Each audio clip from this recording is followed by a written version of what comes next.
हरे कृष्णा। जगत गुरु शिल प्रभुपाद महाराज की जय। परम पूज्य लोकनाथ स्वामी महाराज की जय। निताय गौर प्रेमानंदे हरि हरि बोल।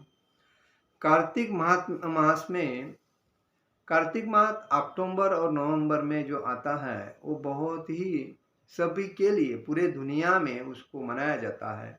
जैसा कि उसी वक्त हिंदू का दीपावली भी आता है और ये कोजागुरी पूर्णिमा से चालू होता है, जिसको कार्तिक पूर्णिमा कहते हैं। मराठी में और हिंदू में कोजागिरी पूर्णिमा बोलते हैं। तो इसमें क्या होता है कि सब त्योहार ही है। जैसा कि दीपावली है, भाऊ बीज है, उसके बाद बलि प्रतिपदा है, हाँ पतिप्रदा है। दूसरी बात बहुलाष्टमी है। बहुलाष्टमी में राधा कुंड का आविर्भाव दिन है। उसी दिन बहुलाष्टमी के दिन ही राधा कुंड का भगवान श्री कृष्ण ने और राधा रानी की मैत्रीन मतलब गोपियों ने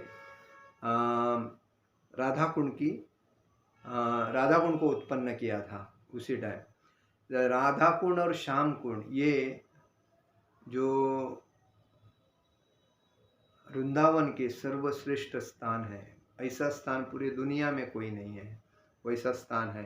तो ये बहुलाष्टमी को हुआ था और उसी में दीपावली भी आती है और उसमें नरक चतुर्थी भी आती है। उस दिन राक्षसों का वध किया जाता है। हिंदू में कार्टा जो होता है वो सुबह उठ के फोड़ के गोविंदा गोविंदा करके भगवान का नाम लेके आनंद लेते हैं। और उसके बाद गो पूजा होती है और गोवर्धन पूजा होती है। जैसा कि गो पूजा का महत्व ज़्यादा है। जिसके घर में जब गाय होती है तो उस व्यक्ति ने अपने गाय को पूजना चाहिए। अदरवाइज जिसके पास गौशाला है उधर तो गो माता की जो पूजा होती है।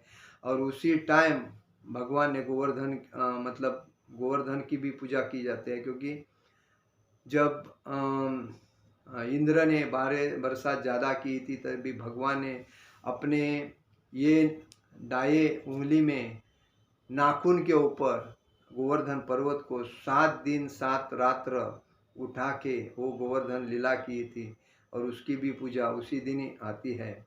उसके बाद हमारे आचार्य ऐसी भक्ति वेदांत स्वामी शिल प्रभुपाद जी का तिरोभाव दिन भी आता है उसी दिन। और गोवर्धन पूजा के दूसरे दिन ही वो मनाया जाता है। उसके बाद गोपाष्टमी होती है। तो गोप है उसके मतलब शुक्ल पक्ष की अष्टमी को ही गोपाष्टमी मनाई जाती है।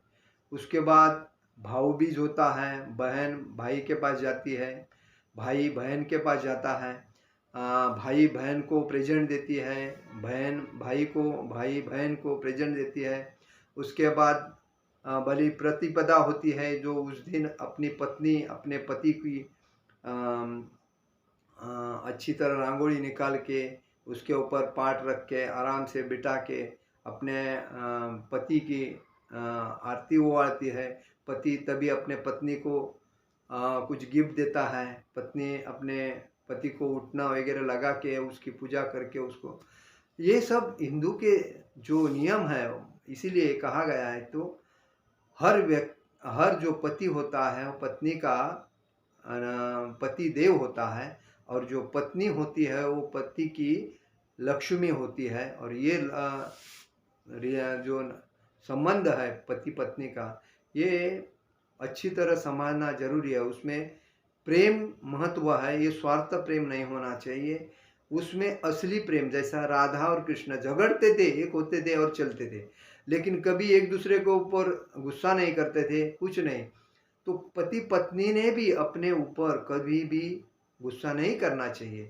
प्रेम किसे कहते हैं? प्रेम उसे कहते हैं जिसमें राग नहीं हो, रोष नहीं हो, मारामारी नहीं हो, केस, कोर्ट या दूसरे को इंटरफेयर नहीं करना है, 5 आदमी को बुलावे, इसको प्रेम नहीं, इसको स्वार्थ बोलते हैं। प्रेम ये होता है कि गुस्सा आया, ठीक है, आज का दिन गया, दूसरे दिन एकत्र हो गए और माफ किया।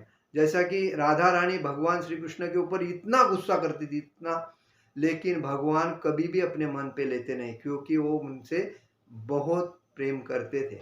और राधा रानी भी भगवान के ऊपर गुस्सा करने के बाद कभी भी उनके ऊपर ज़्यादा दिन गुस्सा नहीं रखती थी। वो सहेली के माध्यम से उसको मांडवली करके एक दूसरे से वापिस। तो प्रेम का मतलब है सच्चा प्रेम। प्रेम का मतलब स्वार्थ नहीं, कुछ मिलना चाहिए, अगर उसने नहीं दिया तो वो बेकार आदमी है, ये नहीं। ये प्रेम मतलब स्वार्थ नहीं हो। प्रेम में स्वार्थ की भाषा ही नहीं है। प्रेम में खाली एक दूसरे का मिलन, एक दूसरे के विचार, एक दूसरे के मन और एक दूसरे को संभालना और एक दूसरे को आनंद से रखना, यही प्रेम का सिद्धांत है। लेकिन आजकल इस कलयुग में लोग प्रेम के नाते प्रेम करते हैं और एक दूसरे का उपयोग हो गया, उपभोग हो गया, तो उसके बाद उसको साइड कर देते हैं, दूसरे को पकड़ते। तो ये बिजनेस किया, म्हणजे कलयुग में लोग अपने प्रेम का बिजनेस करते हैं। लेकिन हकीकत अगर प्रेम देखा जाए तो प्रेम में कोई अपेक्षा नहीं होती है। प्रेम सच्चा, दिल से सच्चा व्यक्ति करता है। तो उस दिन, उसके बाद एकादशी आती है, उत्थान एकादशी।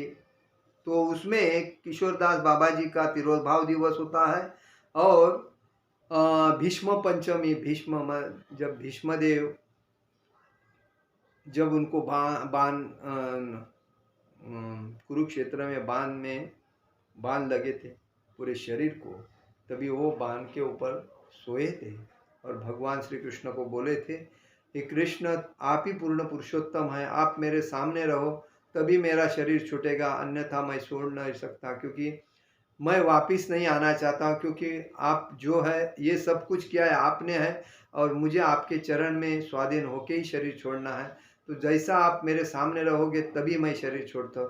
तो वही भीष्म पंचम होता है। और उत्थान एकादशी होती है जो बहुत अच्छी से मनाई जाती है। उसमें रस यात्रा होती है, जो रास नृत्य होता है। कि अभी देखिए कोजागिरी पूर्णिमा में लोग रास रखते हैं और उसका आनंद लेते हैं। तो पूर्णिमा की रात्रि उसमें रास नृत्य किया जाता है। रास का मिलन क्यों होता है? क्योंकि उस दिन लोग एकत्र आते हैं, आनंद लुटते हैं, एक दूसरे को मिलते हैं, वही है।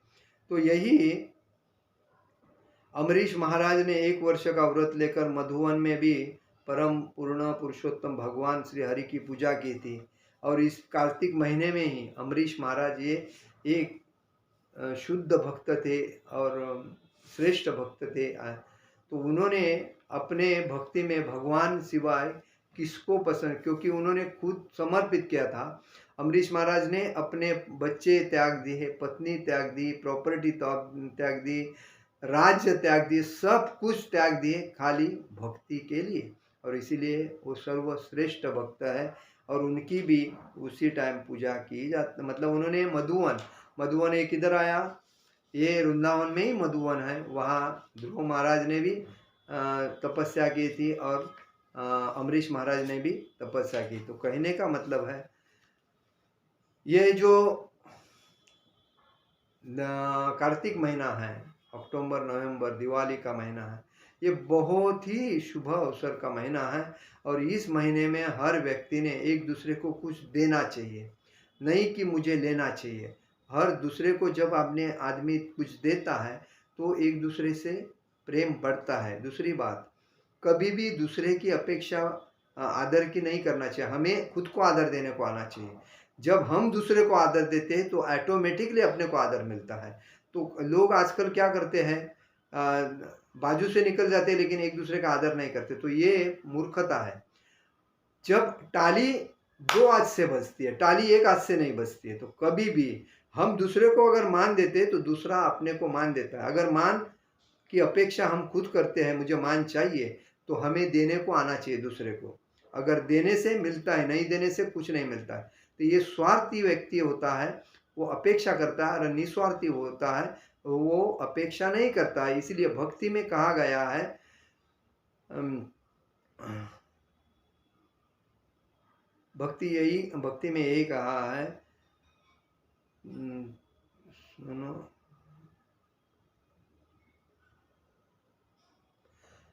मान हमें कभी भी मतलब दूसरे को देने को आना है। सुनादपि सुनी चेना, तरोरपि सही श्रेणा, अमानिन मान देना, कीर्तनीय सदा हरे।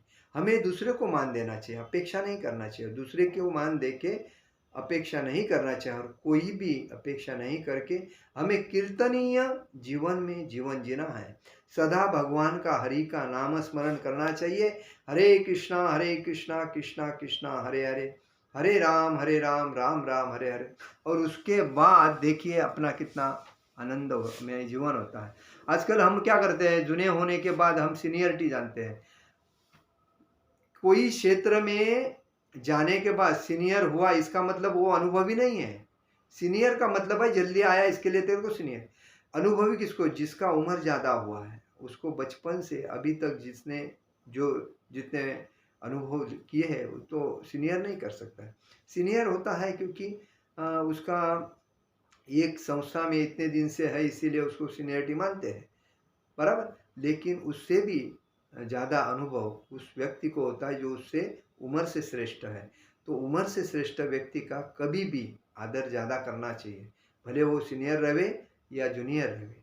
तो हमारा सिद्धांत है, भक्ति में कभी भी कोई भी भक्ति में रहे, राजकारण में रहे, संस्था में, सोसाइटी में, कहीं भी अपेक्षा कई आजकल लोगों के पास पैसा होने की वजह से, प्रॉपर्टी, संपत्ति, पैसा, बैंक बैलेंस होने की वजह से अहंकार होता है। मेरे पास इतना और मेरे को वो ऐसा करता है।